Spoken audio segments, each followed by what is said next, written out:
Dillon.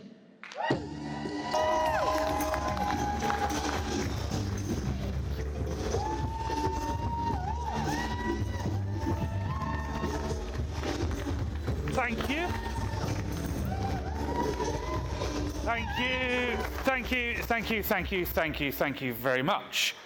Now, last night I actually spent some time trying to work out what I would wear on stage today. And this is what greeted me on stage, so I should not have worried. Thank you very much.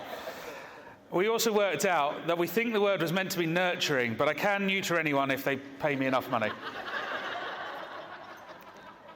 Now, when I was talking to Tommy and Lindsay about this event and about how amazing it was going to be, bringing the most diverse lineup of speakers that I've ever seen on stage before, and probably the most diverse audience, the one thing I thought was, do you know who needs to speak to you? A 30-year-old straight white man. So here I am. Now, I will say, looking out into the crowd, the straight bit is wavering a little bit, but that's going to be a conversation for later on tonight. My job is to attempt to tell you that nobody gives a shit about your business, and when you realize that, it is a good thing. Now, before I go into that, I want to give you a little bit of detail about me, for those of you that don't know me, and who I am. I've been in sales and marketing for around about 15 years, and I've started the way that I think everybody does in sales and marketing, by being a DJ in Magaluf for 6 years, and being on boat parties, and being in the middle of crowds of people that, frankly, should probably shower more. While I was out there, I met my wife, and we have since had 2 lovely kids who are currently at home after me being away for 2 weeks of events. And then I went, do you know what I'm doing on Thursday? I'm also leaving. And then I'm in Birmingham next week. She's so tolerant, it's actually unbelievable. This is a picture from us going on a Disney cruise earlier on this summer. And I talk a lot about bringing what I call Mickey boat moments. Those are the moments where I turned round to my 4-year-old Lorcan and told him that we were going on Mickey's boat, and for the months in the build-up to actually going on the cruise, all he wanted to do was watch vlog videos on YouTube of Mickey boat tours, which was lovely initially. Has anybody ever seen any of those videos and seen Americans going around and just going, oh my God, look at the boat? And I'm like, oh, fucking please, can we watch Peppa Pig? But the joy that I had in the fact that he was really excited, and when we got on board, I could deliver that because I've got my business to a stage that I have the financial freedom to do that. I have the time freedom to take that off. And I want some of the lessons that I talk about today for you guys to have that. That has led to me talking on stages around the country, talking about what I do, and led to me having a best-selling book in 4 different categories on Amazon. And I thank a lot of you in the room today for the support on that. Now, I'm going to do something that most speakers will tell you not to do during today. I want you to get your phones out, and I want you to turn them on to loud. I want to hear your phones going off. So if you've got your phone in front of you, turn it off of loud. I want to hear all the pings, and I can see some of you being really apprehensive. I want you to turn your phone to loud. And while you've got your phone in your hand, scan that big QR code at the top. One thing you're going to hear me talking about today is making it really easy for people to do the thing that you want to do. So I'm going to interact with you during today's talk. If you don't interact with me, other people are going to laugh, and you're going to go, why the fuck are you laughing? I apologise if I swear as well. I saw there's a lovely young lady over there. And that's fine, she's heard, brilliant. I'm not going to swear directly at you, though. I do think that'll be inappropriate. Now, there's a little form that you're going to fill out there, and while I'm on stage, I'm going to be WhatsApping you and sending you messages. It might not be because there's 2 different colours. Who has it worked for? A few of you have your hands up. Well, we're going to have fun regardless, and we can do that afterwards. If anybody needs, I have a QR code on my phone. I always have a QR code on my phone. Jojo can run round. This, by the way, is the best £21 I've ever spent. In any scenario when somebody goes, oh, what do you do? Bang! QR code. And I can get their details. I'll let Jojo go round. Now, I want to start this by going back to a time that I was in Texas. And there's an airport in Texas, Houston Airport. And in 2010, they had a real problem because they were getting loads of complaints by people turning up to the airport and waiting for ages for their bags. So they did what most businesses do, and they do what most business owners think, and they go, right, the problem is that the bag wait is too long, so let's shorten the bag wait. And to their credit, they reduced it from about 16 minutes down to 7 minutes. Problem is, people kept on complaining. And in 2012, they hired a consultant who came in and go, I know what you need to do. Park the planes further away. Didn't make sense, but it stopped every single complaint because it took 6 minutes to walk from the planes to the bags, and by the time they got there, the bags were ready. Everybody's experience was better.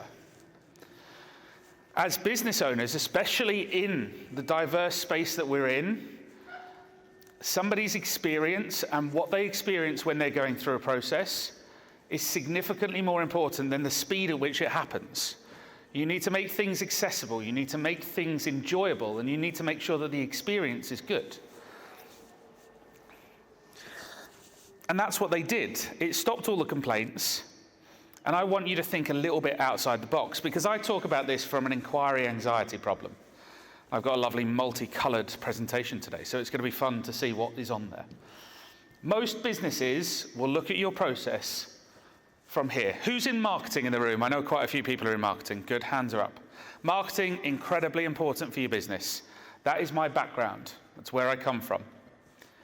But what happens next is often not thought about. The customer experience isn't thought about. Alex did an amazing presentation this morning when they said, just having certain elements of the process that other people haven't thought about will put them off. There are things that you are doing and things that you aren't doing that are preventing your prospects, your customers going through your customer journey in a way that isn't fun. So I know a lot of you have scanned the QR code now. Who has received a message from me while we've been here? A few hands are up. Brilliant. I've got a few things that I'm going to get you to do during this.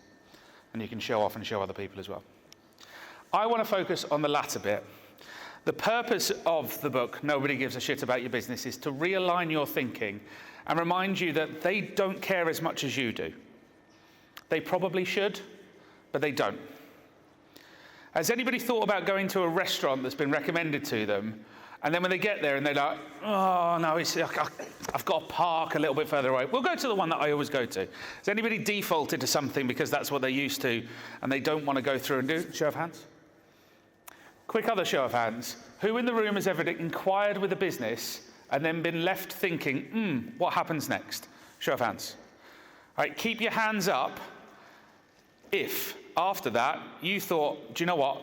I'm more likely to spend more money with that business now. Thank God, I'm yet to be in a room where anybody's kept their hand up, and frankly, I don't know what I'd do when they do. When somebody is inquiring or interacting with their business, that is the most interested they've ever been. And that interest is only ever going to decrease as time goes on. Unless you're registering for tickets to the next Taylor Swift concert and you're like, oh, she might contact me afterwards, and your excitement builds, the chances are, when you inquire with a business, that's where you're most interested. And if you receive nothing, and if the experience isn't good, over time, your interest is going to wane, regardless of how much your solution can solve their problem. Remember, they don't care about you yet. So I want to put things in that interact with people. I want to make sure that people are going through a process so that they're nurtured, they're looked after, and automation has to play a part in that. Because, and this is very often overlooked, your leads, as we call them, are actual human beings. They're real people. Has anybody ever called a lead that has come through in their business and they haven't picked up, and your default reaction is, oh, they must not be interested? Show of hands. Quite a lot of you. There is an equal chance they were having a poo when you tried to call them. They're real people.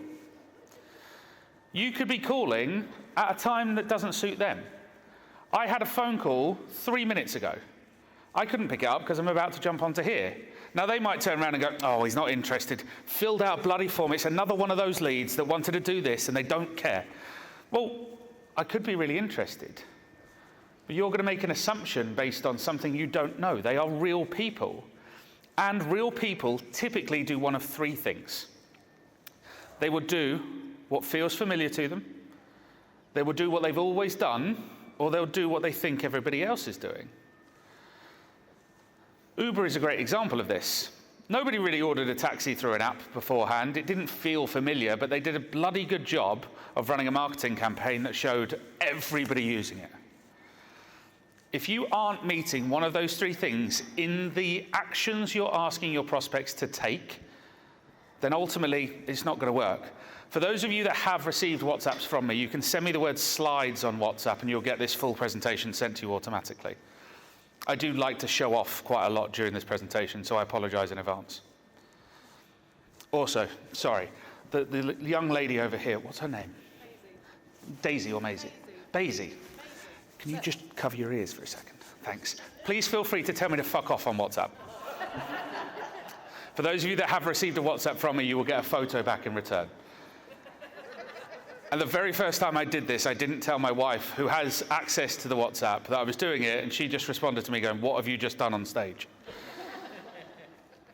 So most people in a typical marketing approach will approach it like this. They'll spend money on advertising campaigns. They'll generate X amount of leads. That will generate X amount of sales. And in this scenario, if we said, right, next month I want to do 20 sales, what's people's go-to? Shout at me what you would do to generate 20 sales next month. Increase spend, exactly. My point is, you still have 90 leads that did the thing that you're going to spend more money to do. And we've somehow got into this habit of going, well, the marketing campaign converted this, so that's all that's ever going to happen. But we don't look at the nuances of what happens during that process. Is the website fast enough? Can you fill out the form easily enough? Is it accessible? Are you asking and answering the right questions as they're going through? Are you making it easy for somebody to do the next step in your process? The easiest thing in the world your prospect should do with your business is give you money.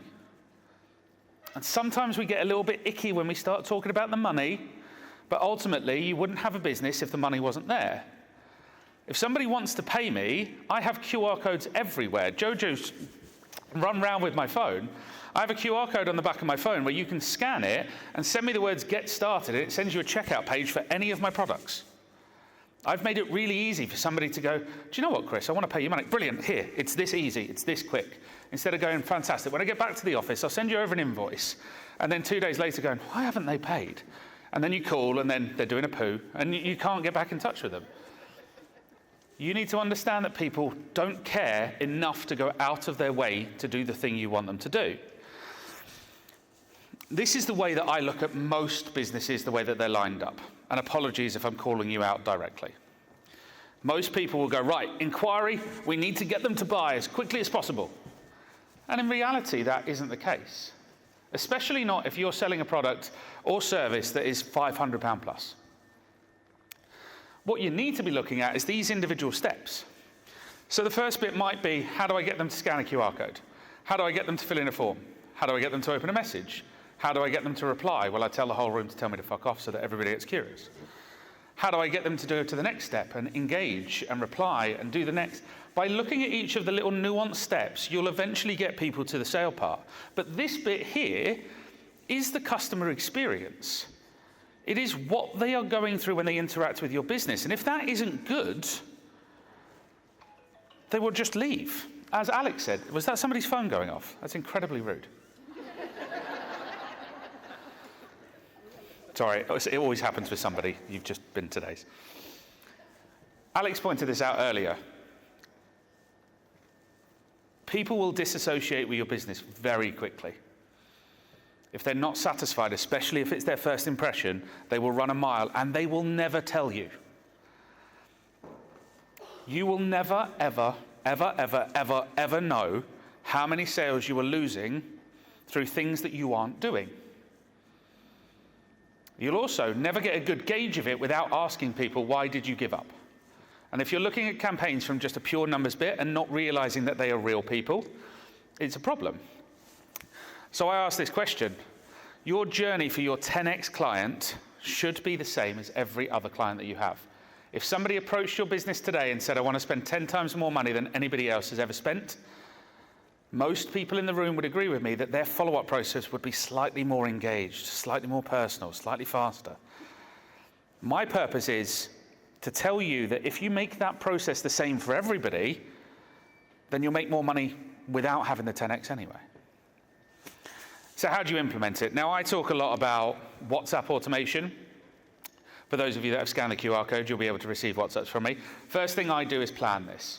So those of you that have received a message from me, send me the word plan, and I'll send you a full 24-page guide that you can take, run with, implement, do whatever you want.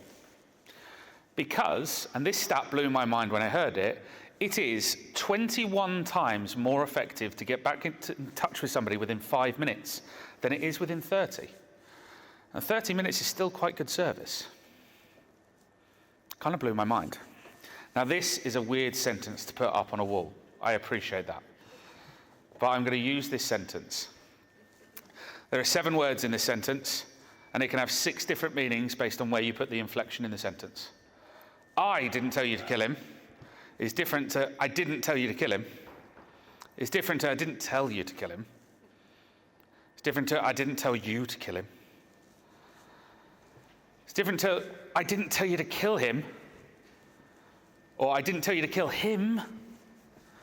They are all completely different sentences. Problem is, if I wrote that in an email, I have a 1 in 6 chance of you reading it the way that I intended it to be read. And very often, that is heavily influenced by the mood that you're in when you open up the email. Has anybody ever read a message from a friend and just gone, what the fuck are they sending me that for? And then spoken to them afterwards and just gone, you didn't mean it like that, okay. We've all done that. I guarantee you are sending emails to people at the moment, and the way that you're writing a sentence, you have no idea it can be taken another way. It's a blind spot for everybody. So I very heavily talk about WhatsApp because I want to make sure that you are getting my voice. I want to make sure you're getting my tonality. In an hour's time, those of you that have scanned that QR code are going to get a video from me. I apologize. But I want to make sure that my tonality comes across in that. So there are 3 levels of WhatsApp, and this is what most people come to me for, what most people know me for. You've got personal WhatsApp. Show of hands, who has personal WhatsApp? Keep your hand up if you have WhatsApp for Business. Keep your hand up if you have WhatsApp's API. Put your hand down if you're a client of mine already. There we go. WhatsApp's API is a different level to WhatsApp. It allows us to do things like automate outbound WhatsApp messages. It allows me to mass mail my entire WhatsApp database. It allows me to do a lot of things that you can't do with normal WhatsApp. Now, if I used it just like email, then it would very quickly get blocked. But I can use it to be more personal with people. The more personal I make somebody's journey with me, the more likely they are to do the thing that I want them to do. And I've got these stats on WhatsApp. You can take a note of them as they go through. The first one, my current open rate on WhatsApp is 95%. The global open rate on WhatsApp of messages opened within 10 minutes of them being received is 80% of every message. And I've got a reply rate of over 50%. And it's how you get people to actually turn up, whether that's turning up for a sales call, whether it's turning up to the landing page that you want them to get to. I say do as Lionel Richie says, make it easy. I'm nowhere near as confident of a singer as other people that will be on stage today, and trust me, none of you want to hear me attempt it. But I talk about making everything easy. Make the next step so easy for them to take that it's logical that they do so. And optimize for that next step. Don't just optimize for the sale at the end of it. If it isn't behaviorally natural for somebody to walk through a process and go, right, here are my credit card details, stop trying to make them do it. I know that there will be people in the room here that are interested in what I do. So I've made it really easy for you to get in touch with me. Nobody out there is going to go, do you know what, Chris is brilliant, I'm going to give him money right now. I mean, if you do, by the way, by all means, come over and have a chat. But I know that's not behaviorally what's likely to happen. So I have things in place, like trainings, that I can send people on, and from the trainings they can learn, they can grow. I know that it isn't behaviorally natural, so I've made it easy for you to take the next step with me. These are the 8 must-dos, and I'm going to run through them very quickly because I'm doing a poor job of fitting a 45-minute presentation into 20. Set really clear expectations. Be really clear with somebody that if you do this, this is going to happen. Here are the next steps. Here is what happens next. This goes into the next point. You want to be really clear with somebody that if you do this, I'm going to message you here. The expectation is that we're going to do this, this, this, this, and this. The clearer you are with somebody, the more likely they are to go through the process. It's a little bit like going on a date. If you say, right, I'm going to pick you up at this time, we're going to go here, we're going to go here, there might be a kiss. Sets the tone. I was really creepy. I've never said that on stage. I'm not going to do it again. But if you started that date by going, right, wait at your house, I will be there when I tell you. And that's how you start it, they're boarding up their house and then moving city. Setting really clear expectations is really important. And it's something that we don't do enough of because we, as our business minds, know our business better than other people do. We care about it better. We very often, and I don't need you to put your hands up because I know this will have happened to every business owner in here, where you've interacted with a client and gone, what do you mean they didn't understand that? Why wouldn't they? Of course they have to know that. But they don't. They do not care about your business enough to have learned that. Otherwise, they would have a business as well. Clear video messages are really, really effective. Having good follow-ups via video is really important. Having calendar links, if you are a business that will take meetings, that will offer trainings, making it really easy for people to do that by giving them the option to do it in their own time. It's a lot easier than the back and forth of going, I'm free on Monday, you free on Monday? No, not free on Monday. I've got Tuesday. No, I can't do Tuesday. Can you do Wednesday? And then by the time you're 5 emails in, you're like, for fuck's sake, do I even want to do this meeting? Here's a link. Pick a time that is best for you. I take these meetings on Mondays or Wednesdays typically. Let me know if there are any problems. It's a lot easier. And it's a better experience. Have more than one follow-up. Anybody guilty of only following up a lead once? Yeah. Stop doing that. Follow them up more. They might have been doing a poo. If there's one thing you can take from today's talk, it is when somebody doesn't pick up the phone, you're going to go, nah, they're doing a shit. That wasn't quite the takeaway I wanted from today's talk, but it probably will be. Have a reminder series for those meetings. I'll talk about this later on, but my current no-show rate for sales calls is less than 2%. Everybody goes into a sales call knowing why they've booked it, what's going to happen on that call, and over 98.5% of people turn up to them because I've laid it out really quickly, really easily. I've got a reminder series. People know what's going to happen. Answer questions that they're always going to ask and prompt them to ask questions that you might not have covered and qualify them in and qualify them out. Do not be afraid to tell somebody that you are not a good fit. A lot of marketers shout at me for this. They're like, no, you need as many leads as possible because our entire contract is based on how many leads I can get you. It's like, you don't care about leads, you care about sales. You care about connections. You care about bringing Mickey boat moments to people. The more people I can help, the better I find it. So I want to make sure that if somebody isn't a good fit and they don't align with my values, and if you want to see my values, send me the word values on WhatsApp. You're probably seeing a theme here. I do a lot of that. I want to make sure that people are the right fit. So how it can be effective, I'm going to breeze through these ones, but my conversion rate when I tried to call people to get them booked into a call was 42%. When I introduced WhatsApp, that jumped up to 68%. That's a big number. It's a big difference. Because if I still do my job the same further down the line, I make more money. My meeting show-up rate, I mentioned this, it's 98.57% over the last 6 months. It's a big number for those of you that take meetings. So, I've got 3 suggestions from today. Number 1, automate things in your business where you possibly can. Because automating them is the only way that you can have A, a really consistent process, and B, actually offer better service. If somebody inquires with you at 2 o'clock in the morning, it would be weird if you called them straight away, depending on the business.